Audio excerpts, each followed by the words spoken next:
This channel does not promote any violent, harmful, or illegal activities. All content provided by this channel is meant for an educational purpose only. বাহ, এবার হয়েছে স্বাদ। হ্যাঁ, অপূর্ব স্বাদ। MDH এর চাঙ্কি চাট মশলা, জীবনে আসল স্বাদ জাগলো। আসল মশলা yes MDH।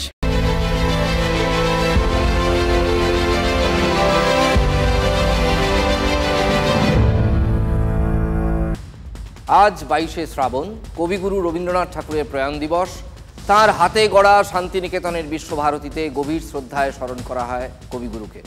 রবীন্দ্রনাথ মানেই 1905 সালে বঙ্গভঙ্গর বিরুদ্ধে রাখি বন্ধন। কবি আমাদের সকলকে ছেড়ে চলে গেছেন। তিনি কিন্তু 1905 সালে সম্প্রীতি এবং সৌহার্দ্যের বার্তা দিতে কলকাতার রাস্তায় রাখি বন্ধনের মাধ্যমে মানুষকে একত্রিত করেছিলেন।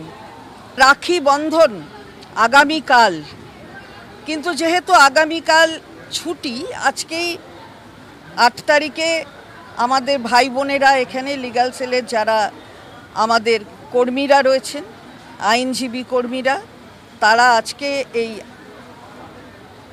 বন্ধনের ব্যবস্থা করেছে। আজও আমরা দেখছি যে সেই একই বিভাজনের নীতিতে বিশ্বাস করে আজকের কেন্দ্রীয় সরকার। তারা সব কিছুর মধ্যে বিভাজন করতে চায়, সম্প্রদায়, শ্রেণী, তার সাথে ভাষা যুক্ত হয়েছে এখন। বাংলা ভাষার উপর হামলার অভিযোগে তার মতো করে একটা ভাষা আন্দোলন শুরু করেছেন বাংলার মুখ্যমন্ত্রী মমতা বন্দ্যোপাধ্যায়। ভাষা আন্দোলন শুরু হলো 27শে জুলাই থেকে একেবারে টানা ইলেকশন পর্যন্ত। ভাষার ওপর সন্ত্রাস, বাংলা ভাষার ওপর সন্ত্রাস মানছি না, মানব না। আমরা জীবন দিতে রাজি আছি, কিন্তু ভাষার ওপর অপমান, আমাদের মনীষীদের ওপর অপমান, আমাদের বাংলার মাটির ওপর অপমান আমরা সহ্য করব না, সইব না, সইব না, সইব না। বিজেপি, তোমার কথায় উত্তর দিলাম। আচ্ছা, ঠিক আজকের দিনে একটু হাইপোথেটিক্যালি বলি, অনেক সময় তো যদির কথা সবসময় নদীতে ফেললে হয় না। যদি রবীন্দ্রনাথ আজকে বেঁচে থাকতেন, তিনি কি তাহলে মুখ্যমন্ত্রীর এই ভাষা আন্দোলনে যোগ দিতেন? সেই আন্দোলনে তিনি নেতৃত্ব দিতেন? এসব ভাবনায় জল ঢেলে দিয়েছেন কলকাতার মেয়র, মন্ত্রিসভার নাম্বার 2।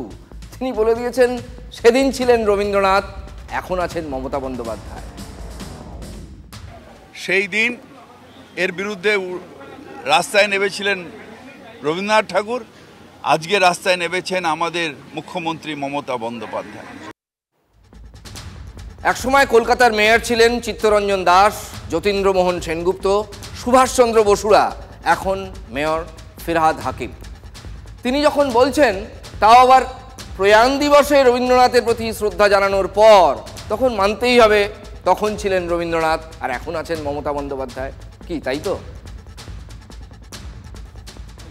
বঙ্গভঙ্গের সেই ব্যথা যেটা রবীন্দ্রনাথ ঠাকুর তার হৃদয়ে নিয়ে এই 22শে শ্রাবণ আমাদের ছেড়ে চলে গেছেন, সেই ব্যথা আবার উস্কে দেওয়ার চেষ্টা হচ্ছে আমাদের বাংলাদেশি বলে, আমাদের ভাষাকে বাংলাদেশি ভাষা বলে।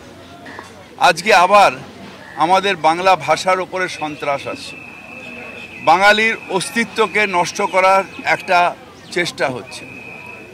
আমি ধন্যবাদ জানাই আমাদের মুখ্যমন্ত্রী মমতা বন্দ্যোপাধ্যায়কে, তিনি গর্জে উঠেছেন এর প্রতিবাদে। সেই দিন এর বিরুদ্ধে রাস্তায় নেমেছিলেন রবীন্দ্রনাথ ঠাকুর, আজকে রাস্তায় নেমেছেন আমাদের মুখ্যমন্ত্রী মমতা বন্দ্যোপাধ্যায়। গীতাঞ্জলির জায়গায় কথাঞ্জলি, গীতবিতানের জায়গায় কবিতা বিতান, বিশ্বভারতীর সামনে বিশ্ব বাংলা বিশ্ববিদ্যালয়। রবীন্দ্রনাথ তো উপর থেকে চমকে চমকে উঠছেন তৃণমূলের কাছে এ ধরনের কথাবার্তা শুনে। সেই দিন এর বিরুদ্ধে রাস্তায় নেমেছিলেন রবীন্দ্রনাথ ঠাকুর, আজকে রাস্তায় নেমেছেন আমাদের মুখ্যমন্ত্রী মমতা বন্দ্যোপাধ্যায়। বাংলা এবং বাঙালির সঙ্গে বিশ্বাসঘাতকতা করেছে কংগ্রেস, আর তার ডিএনএ আছে তৃণমূল কংগ্রেসের মধ্যে। ভুলে গেছেন, বাঙালি অশিক্ষিত নয়, মূর্খ নয়, ইতিহাস বিস্মৃত নয়, এটা তৃণমূলকে মনে রাখতে হবে। তৃণমূল রবীন্দ্রনাথ নিয়ে কথা বলছে, মানুষ হাসছে। ব আর অ, বাম পাশে ব আর ডান পাশে অ, মিছিল করছেন আপনি। সেই দিন এর বিরুদ্ধে রাস্তায় নেমেছিলেন রবীন্দ্রনাথ ঠাকুর, আজকে রাস্তায় নেমেছেন আমাদের মুখ্যমন্ত্রী মমতা বন্দ্যোপাধ্যায়। সেই সময় রবীন্দ্রনাথ ভাষা আন্দোলনে নেতৃত্ব দিয়েছেন। কলকাতার মহানাগরিক যখন এই কথা বলছেন তখন তো সেটা মানতেই হবে। আফটার অল তিনি মহানাগরিক, সেই সময় রবীন্দ্রনাথ আর এই সময় মমতা বন্দ্যোপাধ্যায়। মরার ভয় পাই না, আর না কারু থেকে দিয়ে আমি মাথা নত করি। আমি একমাত্র ববি হাকিম, ফিরহাদ হাকিমকে চিনি। সেই হচ্ছে আমার দাদা, সেই হচ্ছে আমার মা, সে হচ্ছে আমার বাবা, সেই হচ্ছে আমার গার্জিয়ান, সে হচ্ছে লিডার। তাকে ছাড়া আর কাউকে আমি চিনি না, আর কাউকে জানিও না। উনি আমাকে বসিয়েছে। ববি হাকিম মমতার নেতৃত্বে ভাষা আন্দোলন করছেন, রাস্তায় নেমেছেন তিনিও। আর ববির অনুগত, কলকাতা পুরসভার একান্ত অনুগত বলি, ৮০ নম্বর ওয়ার্ডের কাউন্সিলর আনোয়ার খানের ভাষার ধাক্কায় आंदोलित तार इलाका। आप लोग यहाँ जो भी बीजेपी करता है, उन लोग कान खोल के सुन लो बाबू, कान खोल के सुन लो। अभी से अपना रवैया चेंज कर लो, नहीं तो किसी को बख्शा नहीं जाएगा। इस तारक अल्लाह के नगरी में किसी को बख्शा नहीं जाएगा। एकदम खत्म कर देंगे ये लोग यहाँ पर राजनीति करने देंगे, एकदम खत्म कर देंगे। मेरा आवाज अगर सुन रहा है, कुत्ता, दो कुत्ता एक कुतिया, आवाज सुन रहा है तो सुन ले। खत्म कर देंगे राजनीति तुम लोग। बेटा का कसम खाइए, बेटी का कसम खाइए, और किसी का कसम नहीं देंगे। और महादेव का ये लड़ाई में सबको साथ रहे, कहेंगे तो सबको मिल गए, सब कोई नौजवान लोग हाथ उठाओ, सब कोई इस लड़ाई में सबको एक साथ रहेगा तो बीजेपी को यहाँ से भगाएगा। तो শুনলেন ভাষা, এও কি এক আন্দোলনের ভাষা? তৃণমূলের কাউন্সিলর বলছেন এই কথা। হ্যাঁ, বাংলায় দাঁড়িয়ে বিজেপির লোকেদের খতম করে দেবেন। অনুগত, আবার বলি একান্ত অনুগত আনোয়ারের কীর্তি নিয়ে জানতে চাওয়া হলে মেয়র সাহেবের কণ্ঠ কিন্তু একেবারে রুদ্ধ হয়ে গেল। আনোয়ার নিয়ে বলছে, আনোয়ার নিয়ে বলছে, আনোয়ার নিয়ে বলছে। ভাগ্যিস তিনি বলে বসেননি এটাও ভাষা আন্দোলনের অংশ। কলকাতা পুরসভার অধিকাংশের বেশি কাউন্সিলর হিন্দিতে কথা বলেন প্রথমত। দ্বিতীয়ত হচ্ছে বলছে কি শুনুন, বলছে খতম কর দেগা। आप लोग यहाँ जो भी बीजेपी करता है, उन लोग कान खोल के सुन लो बाबू, कान खोल के सुन लो। अभी से अपना रवैया चेंज कर लो, नहीं तो किसी को बख्शा नहीं जाएगा। इस तारक अल्लाह के नगरी में किसी को बख्शा नहीं जाएगा। एकदम खत्म कर देंगे ये लोग यहाँ पर राजनीति करने देंगे। তারপর বলছে দো কুত্তা এক কুতিয়া। বাঙালি তুমি শুনে রাখো, তোমাদের বাড়ির পুরুষেরা কুত্তা আর তোমাদের মহিলারা হচ্ছে কুতিয়া। বাংলার ধারক বাহক আজকে রবীন্দ্রনাথের সঙ্গে তুলনা করেছে। সেই দিন এর বিরুদ্ধে রাস্তায় নেমেছিলেন রবীন্দ্রনাথ ঠাকুর, আজকে রাস্তায় নেমেছেন আমাদের মুখ্যমন্ত্রী মমতা বন্দ্যোপাধ্যায়। এই ববি হাকিম এ বলেছিল আধা পশ্চিমবঙ্গের মানুষ উর্দুতে কথা বলবে। একজন অবাঙালি একটা শব্দের ভুল করলে পুরো বাংলার বাঙালিত্ব বাঙালিয়ানা হিলে যায়। আর একজন আনোয়ার খান সে বলছে খতম কর দেগা, তুম সবকো খতম কর দেগা। আর কি বলছে? বলছে দো কুত্তা এক কুতিয়া। বাঙালি যদি এর মানে বোঝে, কোথায় আজকে সবাই নীরব কেন? যখন বলছে কুত্তা কুতিয়া তখন বাঙালি নীরব কেন? কে বলল নীরব? ববি হাকিম মুখে আঙুল দিলেও শশী পাঁজা কিন্তু দিব্যি শরৎ। আমরা আমাদের দলের পক্ষ থেকেও আমরা বলেছি যে সকলেই সংযত থাকুন।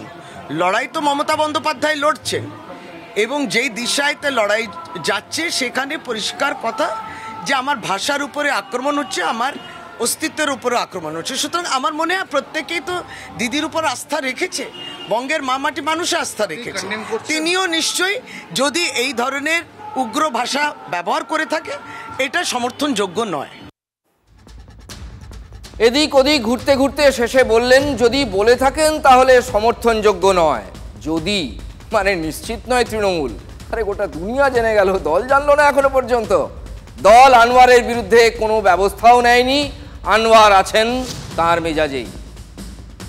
আপনারা বিচার করুন তো, এই যে 24টা পরিবার যাদের ঘর পুড়ে গেছে, তাদের কাছে ওরা বাংলাদেশি, এদেরকে প্রমাণ করে এদের ঘর ভাঙাচ্ছে, এটা কি বরদাস্ত কেউ করবে? আমি এই জন্য বলেছি এদের রাজনীতি এখানে করতে দেব না। আমি আসুক ময়দানে, লড়ে যদি জিততে পারে, বাপের যদি পাঠা আছে তাহলে এসে লড়ে দেখাক। এখানে কেউ যত বড় হরিদাস পালো এসে এই 80 নম্বর ওয়ার্ডে লড়ে দেখাক আনোয়ার খানের বিরুদ্ধে। না হারিয়ে দিই, দেশে বাড়ি চলে যাবো, এখানে কোনো কাজ করব না। আমার কিছু যায় আসে না, আর না আমার কিছু করতে পারবে। মরার ভয় পাই না, আর না কারু কাছ থেকে দিয়ে আমি মাথা নত করি। আমি একমাত্র ববি হাকিম, ফিরাদ হাকিমকে চিনি। সেই হচ্ছে আমার দাদা, সেই হচ্ছে আমার মা, সে হচ্ছে আমার বাবা, সেই হচ্ছে আমার গার্জিয়ান, সে হচ্ছে লিডার। তাকে ছাড়া আর কাউকে আমি চিনি না। আনোয়ার নিয়ে বলছি আনোয়ার নিয়ে।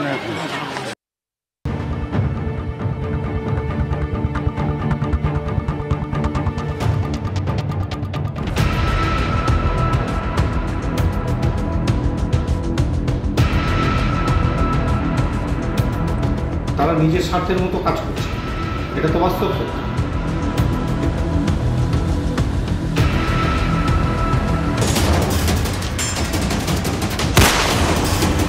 পার্টির দিকটা চিন্তা করছে না, সেটা নিজের স্বার্থ বলে দিতে।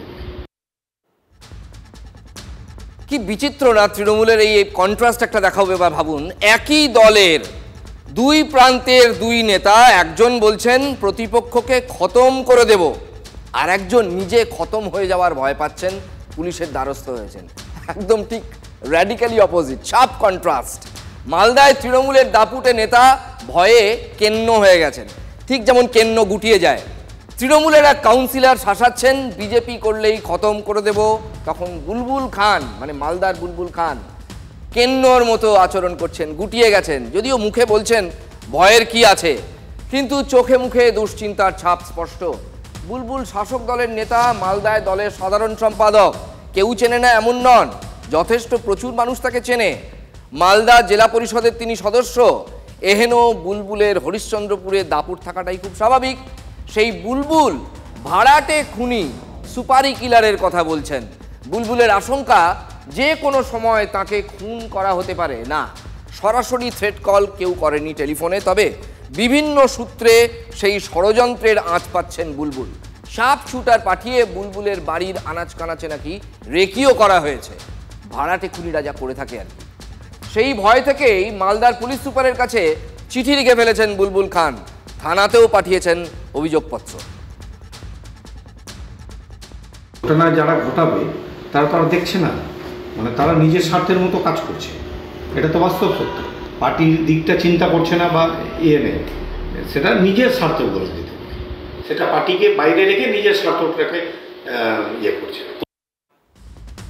বুলবুলের কথা শুনে বুঝতেই পারছেন এতক্ষণে যে অভিযোগটা কিন্তু দলেরই কারো বিরুদ্ধে বা দলেরই কারো দিকে। আই রিপিট, যারা ঘটনাটা ঘটাবে নিজের স্বার্থটাই দেখছে, এটা বলছেন বুলবুল, অর্থাৎ পার্টির কথা ভাবছে না। তাহলে দলেরই কোনো নেতার সঙ্গে স্বার্থের সংঘাতে তিনি খুন হয়ে যাওয়ার আশঙ্কা প্রকাশ করছেন। ঠিক যেভাবে মালদার ইংরেজ বাজারে একেবারে এই বছরের গোড়ায় খুন হয়েছিলেন দুলাল সরকার, মুখ্যমন্ত্রীর অত্যন্ত পরিচিত একজন নেতা ছিলেন, তাকে পার্সোনালি চিনতেন মুখ্যমন্ত্রী। দুলালের স্ত্রী চৈতালি সরকার প্রকাশ্যেই তৃণমূলের একটি গোষ্ঠীর দিকে আঙুল তুলেছিলেন, এবং দুলাল খুনে পুলিশ যাকে গ্রেফতার করেছিল তিনি নরেন্দ্রনাথ তিওয়ারি, ইংরেজবাজার শহর তৃণমূলের সভাপতি ছিলেন তিনি, তাকেও গোটা মালদা চেনে। বুলবুলের অভিযোগকে চৈতালি নিজেও হালকাভাবে দেখছেন না। কিছু শ্রেণী আছে যারা দলকে ব্যবহার করার জন্যই দলে এসেছে, তারা কখনোই দলের ভালো চাইতে পারে না, তারা দলের লোক নয়, তারা দলকে ব্যবহার করার জন্যই আসে, তারা দলের নামটিকে ব্যবহার করার জন্য এখানে আসে। দুলাল সরকারের স্ত্রী তথা মালদা জেলা তৃণমূলের চেয়ারপারসন চৈতালি সরকার ইতিমধ্যেই এই বিষয়ে একটা ঘরোয়া বৈঠকও ডেকে নিয়েছেন। ইতিমধ্যেই তিনি জেলার প্রথম সারি নেতাদের সাথে এই বিষয়ে কথা বলেছেন এবং এর পাশাপাশি পুলিশের সঙ্গেও কথা বলছেন। পুলিশের কাছে আমি চাইবো কি এটা ইনকোয়ারি হোক, কি আছে না আছে সেটা। কিছু কিছু ক্ষেত্রে অবশ্যই এটা দলের মধ্যে থেকেই ঘটেছে এবং তাদের এখনো পরিবারের লোকজন বিভিন্ন জায়গায় সুযোগ সুবিধা পাচ্ছে। কোনো ক্ষমতাবান লোক হয়তো এটি করছে। আস্থা আছে পুলিশের উপর? হ্যাঁ, আস্থা আছে। কেন আস্থা? বিলকুল। আমরা মমতা ব্যানার্জি এখানে আমাদের পুলিশ মন্ত্রী, অবশ্যই আস্থা আছে। পুলিশের ওপর আস্থার জায়গা থেকেই অভিযোগপত্রে বুলবুল খান লিখেছেন, একবার শোনাই আপনাদের কি লিখেছেন তিনি চিঠিতে। নির্ভরযোগ্য সূত্রে জানতে পেরেছি মৌলভী বর্তমানে ভাগলপুর জেলে আছে, আর লালু সাহানি সে মালদা জেলে আছে। কেউ বা কারা আমাকে মার্ডার করার জন্য সুপারি দিয়েছে, মানে এদেরকে সুপারি দিয়েছে। এরা কুখ্যাত দস্যু, দুজনেই সুপারি কিলার। আমি কিছুদিন ধরে লক্ষ্য করছি অজানা লোকজন আমার গতিবিধি লক্ষ্য করছে, ফলো করছে আর কি। আমি এবং আমার পরিবার নিরাপত্তাহীনতায় ভুগছি, এটা তিনি লিখেছেন এসপিকে। কারা সুপারি পেয়েছে বুলবুল জানতে পারছেন, কিন্তু কে বা কারা তাকে খুন করার জন্য সুপারি দিল তার নামটা বুলবুল বলছেন না কেন, বা কেন অভিযোগপত্রে সরাসরি লেখেননি, এটা তো একটা ভ্যালিড প্রশ্ন। পুলিশের ওপরই ছেড়ে রেখে দিয়েছেন, খুঁজে নেওয়ার দায়িত্বটা পুলিশের। তবে বিরোধীরা 2 আর 2 মিলিয়ে ঠিক 4 করে দিয়েছে। তৃণমূলের গোষ্ঠীদ্বন্দ্ব ছাড়া তো শুটার আনা বা এটা সম্ভব নয়। এর আগে তো বাবলাদা বলে একজন মার্ডার হয়েছিল, তাতেও তো তৃণমূলের গোষ্ঠীদ্বন্দ্বের বিষয় এসেছিল এবং তার স্ত্রী বলেছিলেন, অভিযোগ করেছিলেন যে গোষ্ঠীদ্বন্দ্বের ফলে মৃত্যু হয়েছে এবং বাইরে থেকে সেক্ষেত্রেও শুটার আনার মতো ঘটনা শোনা গেছে। এই যে নিরাপত্তাহীনতার কথা বলছে, তার মানে আমরা যেটা বলেছি এটা আজকে প্রমাণিত হচ্ছে যে শাসক দলের লোকও বলতে হচ্ছে। এখানে আমরা বিভিন্ন মিটিং মিছিলে মিডিয়াতে আমরা দেখলাম যে বুলবুল খানের সঙ্গে সেখানকার মন্ত্রী তাজামুল হোসেনের প্রকাশ্যে দ্বন্দ্ব। স্বাভাবিকভাবেই একে অপরকে মারার জন্য খুনি নিয়োগ করছে, এটা তো হতেই পারে। এটা স্বার্থান্বেষী মানুষই তো এটা করে থাকে। রাজনীতিকে এরা কতটা নোংরা তৃণমূল কংগ্রেস করবে, নিজেদেরকেই নিজেরা আবার শুটার দিয়ে মারাচ্ছে, তার মানে রাজনীতিটা আর কত নোংরা হতে হতে কোথায় গিয়ে পৌঁছে। এই ধরনের কোনো অভিযোগ যদি থাকে তাহলে অবশ্যই কনসার্ন থানার পুলিশ অফিসার্সরা আছে, তারা কেসটাকে ইনভেস্টিগেট করে অ্যাপ্রোপ্রিয়েট অ্যাকশন নেবে। কারণ বাংলায় রুল অফ ল এস্টাবলিশড আছে under the leadership of our beloved chief minister Mamata Banerjee. তৃণমূলের মালদা জেলার নেতৃত্ব আইনের শাসন, মানে রুল অফ ল, আইনের শাসনের কথা বলছেন, অথচ দলেরই জেলার চেয়ারপারসন চৈতালি আরও একবার একটা অস্বস্তিকর প্রশ্ন তুলে দিলেন। এটা সত্যি কথা যে নরেন্দ্রনাথ তিওয়ারি এইরকম ঘটনা ঘটানোর পরেও তার ছেলে বিভিন্ন জায়গাতে চলাফেরা করছে এবং দলের কিছু নেতৃত্ব তাকে পাশে নিয়েই থাকছে, সেই জায়গাটায় অবশ্যই আমার একটা ক্ষোভ রয়েছে। এবার চলুন একটু পিছিয়ে যাই, আমিও পিছিয়ে যাই, আপনাদেরও পিছিয়ে নিয়ে যাই একটু। ঠিক 1 বছর মনে পড়ে কি হয়েছিল, তিলোত্তমা কাণ্ড। গোটা রাজ্য কেন দেশ কেঁপে গিয়েছিল কলকাতা শহরের ওই নক্কারজনক ঘটনায়। 1 বছর পরও এই ঘটনায় বিচারের কথা উঠলেই ক্ষোভের আগুন জ্বলে উঠছে।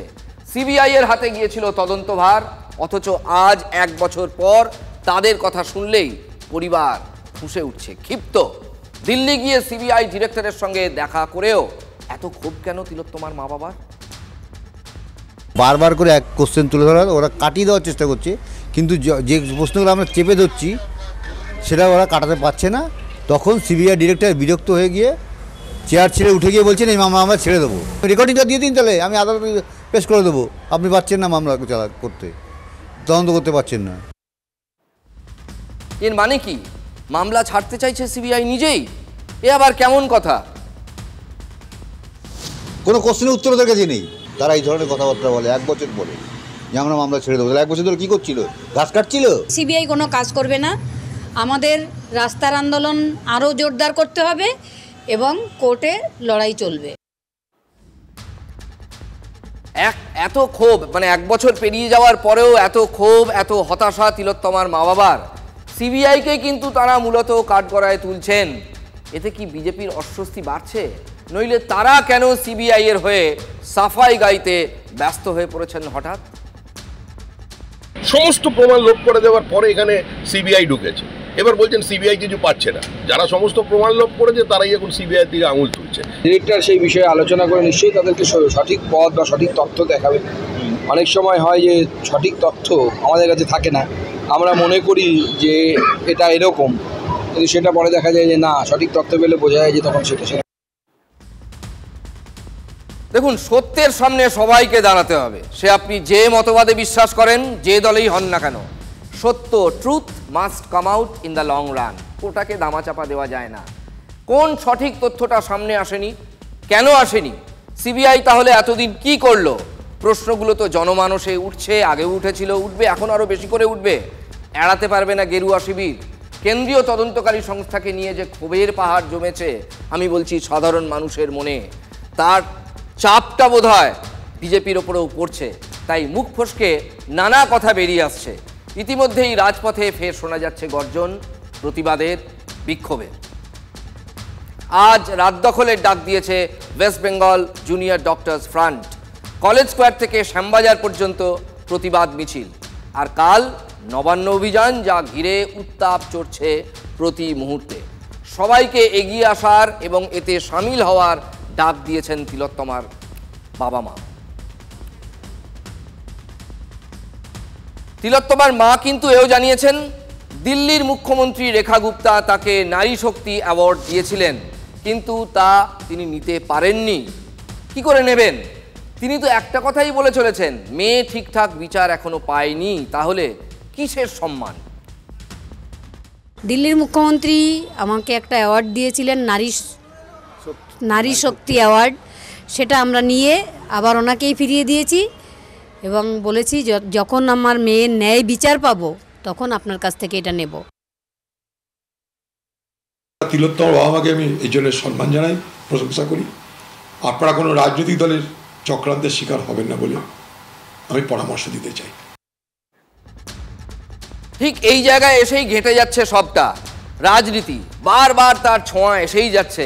তৃণমূল এইটা নিয়ে তেড়ে ফুড়ে আক্রমণে নেমে পড়েছে। কেউ অতৃপ্ত আত্মার মতো অন্ধ তৃণমূল বিরোধী রাজনীতিকে উস্কে দিতে চাইছে। রাম বামের চক্রান্ত আছে এর মধ্যে। তদন্ত করছে সিবিআই। বাবা মা বলছেন নবান্ন যাব। কেন যাবেন? কিসের জন্য যাবেন? আপনারা 24 ঘন্টার মধ্যে তো নবান্নের পুলিশ অ্যারেস্ট করেছিল, আপনারা গিয়ে সিবিআই চেয়েছেন। তো তদন্ত সিবিআই এর হাতে, সিবিআই চেয়ে এনেছেন আপনারা। তো সিবিআই এর ওপর খুশি নন আপনারা, অথচ আপনারা বলছেন নবান্ন চলো, সঙ্গে বিজেপি। এটা মেলা সম্ভব?